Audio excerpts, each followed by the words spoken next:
Un tout petit peu ce matin, deux paraboles, une dans l'Ancien Testament et une reprise en partie par Jésus et complétée.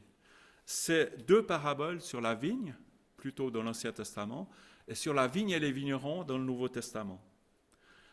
Cette parabole de la vigne se trouve dans Ésaïe 5. C'est Ésaïe qui parle justement de cette vigne de l'Éternel. Et c'est les versets 1 à 7 d'Ésaïe 5. C'est intéressant parce que ces deux paraboles sont complémentaires. Et c'est réjouissant de voir que toute la Bible, en fait, est complémentaire. L'Ancien Testament est là, et puis le Nouveau Testament vient compléter la révélation que Dieu a donnée dans l'Ancien Testament. Alors, je lis ces versets d'Ésaïe 5, les versets 1 à 7. « Je veux chanter à mon ami le cantique de mon bien-aimé sur sa vigne. Mon bien-aimé avait une vigne sur un coteau fertile. Il a remué son sol, enlevé les pierres, y a mis des plants de premier choix. Il a construit une tour au milieu d'elle et y a installé aussi un pressoir. Puis il a espéré qu'elle produirait de bons raisins, mais elle en a produit de mauvais. Et maintenant, habitants de Jérusalem et de Juda, je vous en prie, soyez juges entre ma vigne et moi. Qu'y a-t-il encore à faire à ma vigne que je n'aie pas fait pour elle? Pourquoi, quand j'ai espéré qu'elle produirait de bons raisins, en a-t-elle produit de mauvais? Je vais vous faire savoir maintenant ce que je vais faire à ma vigne. J'arracherai ma vigne pour qu'elle soit dévorée. J'abattrai sa clôture pour qu'elle soit piétinée. Je ferai d'elle un endroit saccagé. Elle ne sera plus taillée ni cultivée. Les ronces et les buissons épineux y pousseront. Et je donnerai mes ordres aux nuages afin qu'ils ne laissent plus tomber la pluie sur elle. Oui, la vigne de l'Éternel, le maître de l'univers, c'est la communauté d'Israël et de Juda. C'est un plat qui faisait son plaisir. Il avait espéré de la droiture et voici de la justice. De la justice et voici des cris d'accusation. Voilà une première parabole. Cette première parabole qui nous montre tous les soins que l'Éternel a fait pour sa vigne. Il a remué le sol, donc aéré le sol. Il a enlevé les pierres et c'est pas facile. Moi, j'ai été fils de paysan. En plein été, quand vous enlevez les pierres, ça tape. Ça tape et c'est pas facile. C'est pas un boulot facile. Mais Dieu l'a fait pour cette vigne. Il a mis des plants de premier choix. Et la vigne, on choisit aussi le lieu où on la plante, un endroit ensoleillé. Il s'est occupé d'elle. Dieu rayonnait sur elle. On ne prend pas des endroits sombres parce que là, il y a plus facilement du mildiou, des maladies. On va tailler la vigne, éliminer aussi les pousses en excès. Et puis même en juin, ce que je ne savais pas, c'est qu'on pince en fait les sarments pour éviter qu'ils poussent trop en longueur, qu'il y ait vraiment toute la sève aille vers le fruit. Et puis, à la fin de l'été, on vient puis on effeuille la vigne pour qu'il y ait beaucoup plus de lumière sur elle. Donc, il y a tout le temps des soins qui sont donnés. Et malgré les soins de l'Éternel, eh bien, le problème, c'est que cette vigne ne répond pas à ses attentes. D'ailleurs, on peut voir dans la parole de Dieu combien Dieu a été proche d'Israël. Il a été un père. Il dit d'ailleurs dans Deutéronome, il dit « Je t'ai porté comme un homme porte son fils, sa fille. » Pendant toute la route, jusqu'à ce que vous soyez arrivés au pays promis, je vous ai pris. Vos souliers n'ont pas été usés, vos vêtements non plus. Je vous ai guidés. Et j'ai étendu des cordages d'amour. Mais vous avez été infidèles. On se rappelle effectivement que Dieu a été un guide. Avec la nuée dans le désert, il a montré le chemin. Mais il n'a pas été seulement un guide. Quand ils avaient soif, il a fait venir l'eau du rocher. Il les a nourris, l'écaille, la manne du matin, et puis des délivrances aussi spectaculaires par rapport à tous les ennemis qu'ils ont côtoyés. Ils ont vu sa main le conduire, sa droite le saisir, et puis il y a eu cette lumière pour eux. Il a été un père plein d'amour, de patience. Combien de fois ils se sont rebellés? Combien de fois ils n'ont pas voulu faire ce que Dieu souhaitait pour eux? Combien de fois ils ne l'ont pas reconnu comme un abri, comme un rocher? Et c'est vrai que la Bible dit, c'est de Jérémie, le cœur de l'homme, de la femme aussi d'ailleurs, mais c'est dans le sens large l'homme, hein? Le cœur de l'homme est tortueux par-dessus tout et il est mauvais. Il est mauvais. Il est tortueux. Et c'est vrai que dans Jérémie, c'est intéressant, on voit que dans Jérémie, Dieu va envoyer plusieurs de ses serviteurs, et notamment Jérémie. Il envoie Jérémie, et Jérémie annonce aux hommes de Juda et aux habitants de Jérusalem qu'il y aura un malheur contre eux, hein, que Dieu forme un projet contre eux. Et il demande que chacun renonce donc à sa mauvaise conduite. Corrigez votre conduite et vos agissements, dit-il au verset 11 et 12 du chapitre 18. Mais les personnes de l'époque disent, rien à faire, nous suivrons nos pensées, chacun de nous agira conformément au penchant de son cœur mauvais. Et puis au verset 18, ça va même plus loin. C'est-à-dire qu'il ne faut pas simplement ne pas écouter. Ils disent, venez, préparons un plan contre ce prophète Jérémie. Parce que l'enseignement ne manquera pas, puisque nous avons des prêtres. Ni les conseils, puisque nous avons des sages. Ni des paroles. Nous avons des prophètes, d'autres prophètes. Venez, tuons-le. Et prêtons aucune attention à ce qu'il dit. Et au verset 38, au chapitre 38, ça va plus loin.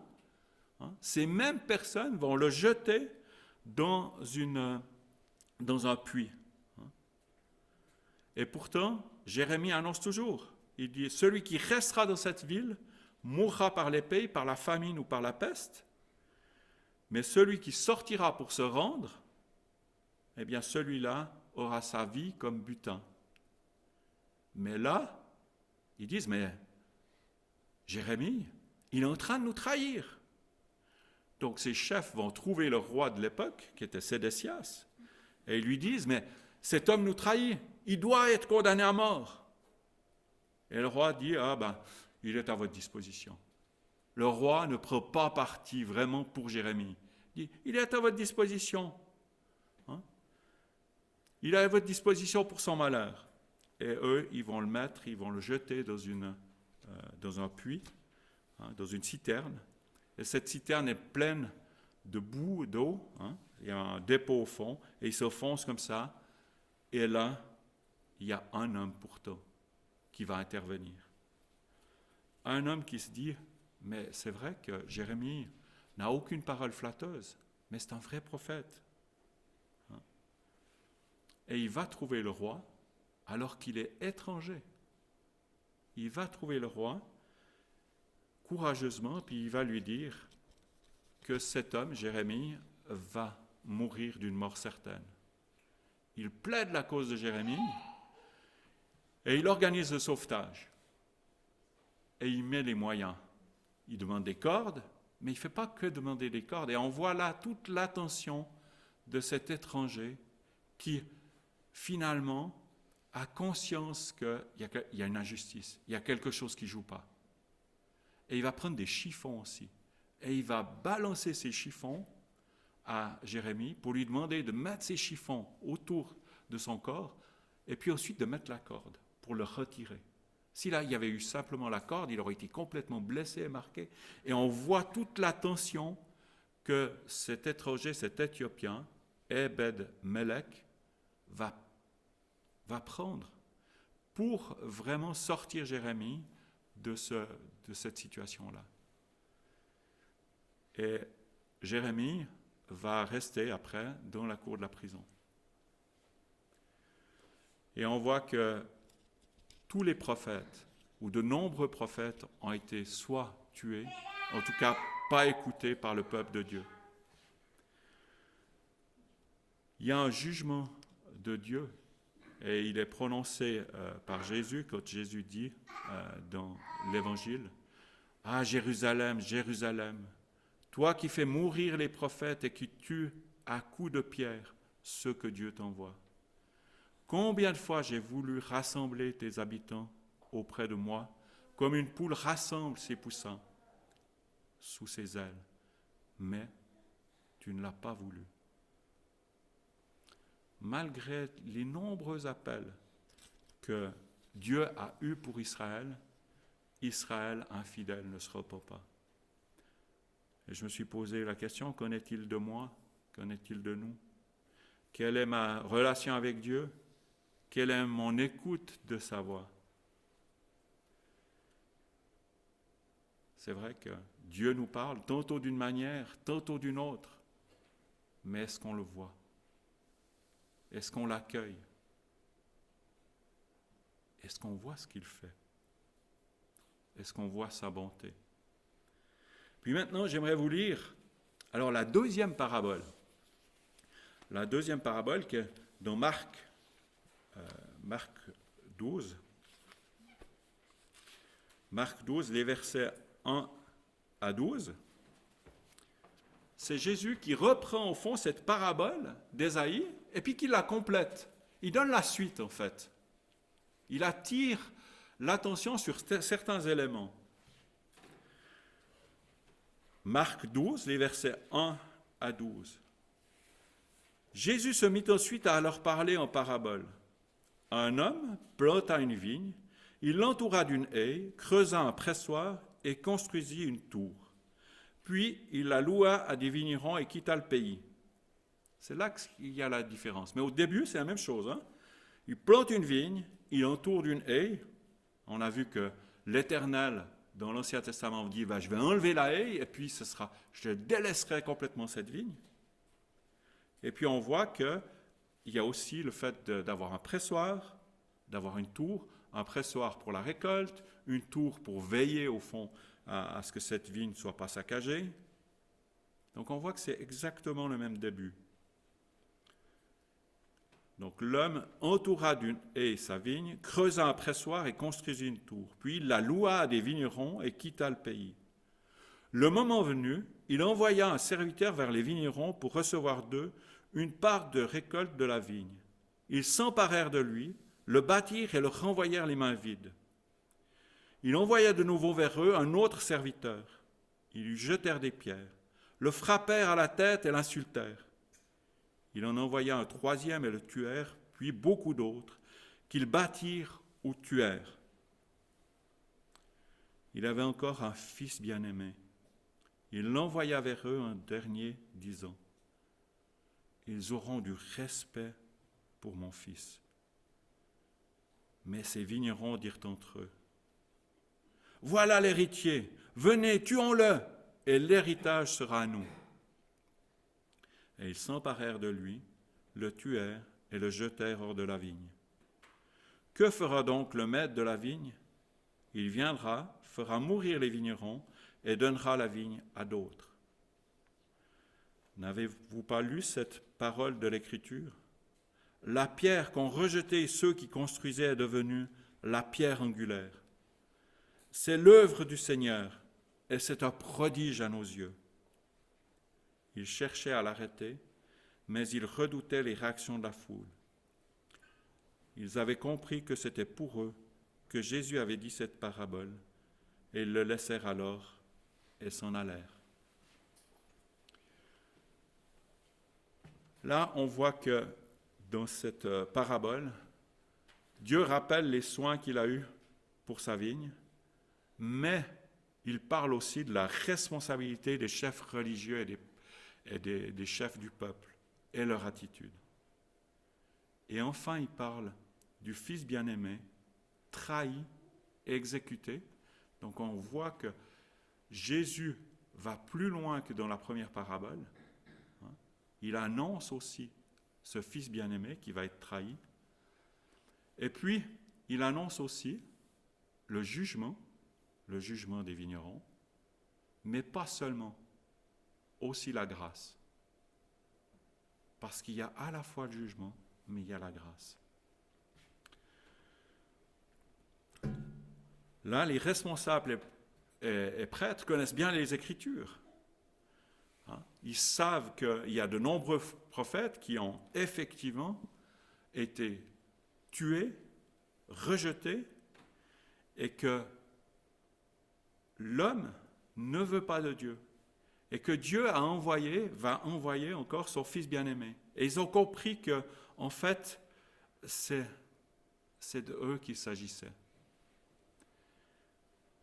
Mais là, il y a une attente quand on parle du Fils bien-aimé. Parce que le Fils bien-aimé, il est dit que Dieu espère, ou le propriétaire de la vigne, là, l'homme qui plante cette vigne, c'est-à-dire Dieu, Dieu espère qu'ils auront au moins du respect pour son Fils. Ce Fils bien-aimé. Dieu l'a dit plusieurs fois dans les évangiles. Hein? Celui-ci est mon Fils bien-aimé, écoutez-le. Hein? Et même sur la croix, s'il l'aime, qu'il le délivre, ont dit les ennemis de Jésus. Ce Fils bien-aimé, trahi, rejeté, eh bien, il n'y aura aucun respect. Et même aujourd'hui, dans notre société, comment Jésus est-il respecté? Dans ma vie, comment Jésus est-il respecté? Dans Matthieu 27, il est dit: le matin venu, tous les chefs des prêtres et les anciens du peuple tinrent conseil contre Jésus pour le faire mourir. Après l'avoir attaché, ils l'emmenèrent et le livrèrent à Ponce Pilate, le gouverneur. Puis plus loin, les soldats du gouverneur conduisirent Jésus dans le prétoire et rassemblèrent toute la troupe autour de lui. Ils lui enlevèrent ses vêtements et lui mirent un manteau écarlate. Ils tressèrent une couronne d'épines qu'ils posèrent sur sa tête. Et ils lui mirent un roseau dans la main droite, puis s'agenouillant devant lui, ils se moquaient de lui en disant « Salut, roi des Juifs !» Ils crachaient sur lui, prenaient le roseau et le frappaient sur la tête. Après s'être ainsi moqués de lui, ils lui enlevèrent le manteau, lui remirent ses vêtements et l'emmenèrent pour le crucifier. Voilà le respect que l'homme a eu du Fils de Dieu.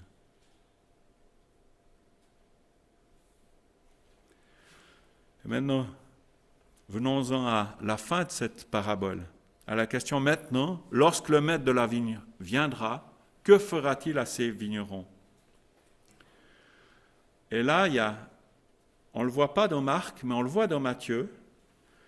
Dans Matthieu, c'est d'abord les auditeurs, les chefs, les prêtres qui répondent. Et ils répondent, il fera mourir misérablement ces misérables, et il louera la vigne à d'autres vignerons qui lui donneront sa part de récolte au moment voulu. Et là, on voit bien que c'est eux qui ont conscience que, face à des actes pareils, il y aura un jugement qui va tomber. Dans Marc, c'est un petit peu différent. Il semble que ce soit Jésus qui réponde et qui donne cette réponse, qu'en fait, il retirera la vigne à ses vignerons. Et je pense que en fait, les deux sont vrais, sont complémentaires. Oui, puisque la Bible le dit. Mais c'est vraiment complémentaire. C'est-à-dire que, en fait, le jugement est connu, finalement. Ceux qui sont dans le péché, à un certain moment, en prennent conscience qu'il y aura un jugement. Mais en même temps, eh bien, Dieu ne réprouve pas ce qu'ils disent. Il y aura effectivement un jugement sur l'homme. C'est une réalité. Mais ce que je trouve absolument merveilleux, c'est que dans le texte de Marc, comme dans celui de Matthieu, suite à ce jugement qui est prononcé, il fera mourir les vignerons et donnera la vigne à d'autres, tout de suite, on voit une évocation de la grâce. Parce qu'il y a « N'avez-vous pas lu cette parole de l'Écriture ?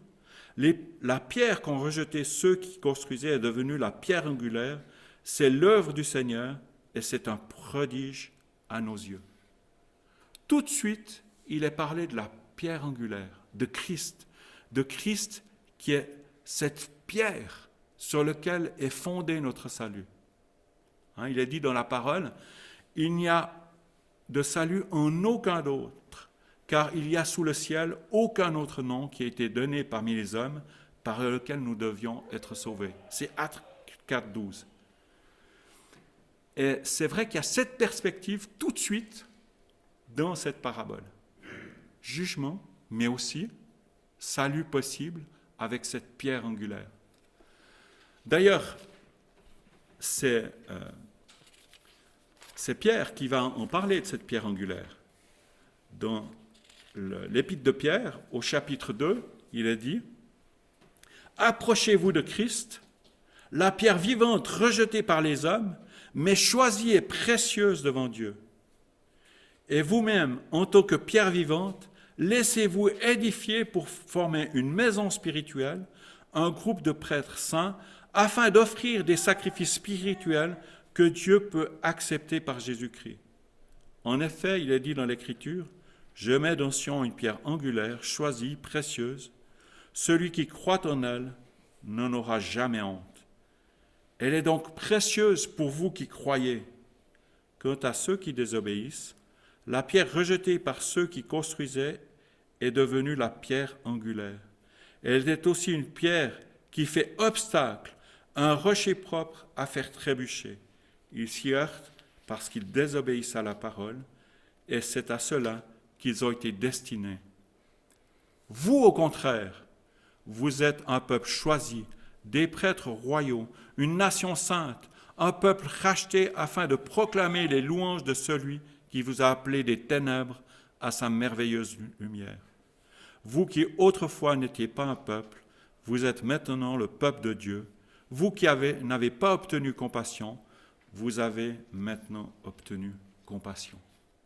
Oui, il y a un jugement de Dieu, mais oui, il y a la possibilité de s'en sortir. Oui, il y a une nouvelle naissance possible. Si quelqu'un est en Christ, il est une nouvelle créature. C'est ça que ça veut dire.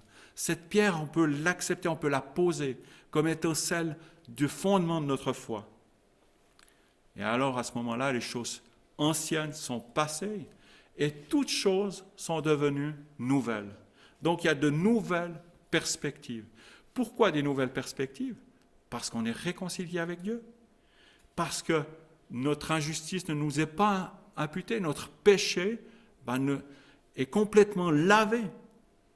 Et à ce moment-là, nous pouvons avancer de nouvelles perspectives. Cette nouvelle perspective du partage de la parole de Dieu. On peut désormais partager que Jésus-Christ est vivant, qu'il est réellement ressuscité. Et j'aime bien cette nouvelle perspective qui a été vraiment aussi, à chaque réveil de la part de l'Esprit de Dieu, soulignée. Et j'aimerais simplement lire ce qui a été exprimé au siècle passé lorsqu'il y a eu le réveil dans la Drôme. Quelqu'un a dit, et je crois qu'il faudrait que je relise encore tout ce réveil de la Drôme, mais d'après mes souvenirs, c'est une femme qui a dit ça, une simple femme. Ce n'était pas un prédicateur, non. C'est quelqu'un comme vous et moi. Quelqu'un comme vous et moi qui a dit Dieu d'abord. Non pas un Dieu de religion dont on se sert, mais un Dieu qui demande à être servi. Non pas un Dieu facile, commode et satisfait de rien, reconnaissant du peu qu'on lui donne, mais un Dieu grand, souverain, un Dieu saint, à qui l'on doit tout, à qui l'on donne tout, qui devient la raison d'être, le centre, la passion de la vie, un Dieu qui finalement est simplement Dieu. Que Dieu puisse être ma raison d'être. Pour moi-même, pour nous-mêmes, pour nos familles, pour nos ministères, pour nos églises. Que Jésus soit vraiment au centre de nos vies. On ira à sa rencontre, de toute façon. Alors, soit, quand il reviendra au ciel, on a parlé de l'ascension il n'y a pas longtemps, quand il reviendra du ciel, ou soit, plus on avance, plus au niveau statistique, plus on a de chance de le rencontrer rapidement. Mais on le rencontrera. on le rencontrera, et bien que on puisse le reconnaître comme étant pleinement Dieu. On se rappelle ce qu'il a dit à l'ascension. Jésus s'éleva dans les airs pendant qu'il le regardait, c'est les disciples qui le regardaient, une nuée le cacha à leurs yeux, et comme ils avaient les yeux fixés vers le ciel pendant qu'ils s'en allaient, 2 hommes habillés de blanc leur apparurent et ils dirent, « Hommes galiléens, pourquoi restez-vous à regarder le ciel? Ce Jésus qui a été élevé au ciel du milieu de vous reviendra de la même manière que vous l'avez vu aller au ciel. » Et j'aime bien une phrase que H.E. Alexander a dite il y a bientôt 60-70 ans. Il a dit la chose suivante. « Vivons comme si Christ avait été crucifié hier, comme s'il était ressuscité ce matin et comme s'il revenait ce soir. » Ressuscité hier, il a tout accompli. Il l'a dit. Donc c'est la grâce. Ressuscité ce matin, je crois ce qu'il m'a dit. Il est cette pierre angulaire. Je veux commencer cette vie avec lui. Comme s'il revenait ce soir. Il peut revenir ce soir, peut-être. Et on peut aller à lui ce soir, peut-être. Mais on voit que dans cette dernière journée, entre ce ressuscité qui a la vie, qui veut nous donner cette vie, et son retour, eh bien que cette dernière journée, qu'on passe dans sa présence, et on a vu qu'il maîtrisait complètement le temps, puisque je vous ai lu au début de ce culte simplement cette tempête. Et puis, d'un seul instant, ils étaient où ils devaient arriver. Il maîtrise complètement le temps. Donc, dans cette dernière journée qu'il nous a accordée, eh bien, que nous puissions vivre pleinement avec lui, sachant qu'il est avec nous et sachant qu'il nous donne grâce sur grâce. Que vraiment la grâce de Dieu nous environne. Parce qu'il a tout accompli. Ça veut dire que même les péchés d'aujourd'hui et demain, il a payé. Nous devons vivre cette liberté qu'on a en Christ. On n'est pas sous pression, on est dans la dépendance de lui. On pourrait lire une 3e parabole, celle du cep, où on vit vraiment dans l'intimité avec lui. Bien que ce soit notre cas à tous, que ce Seigneur, eh bien, nous puissions à la fois le respecter, l'honorer et vivre dans sa dépendance. J'aimerais qu'on chante maintenant « Lumière du monde ».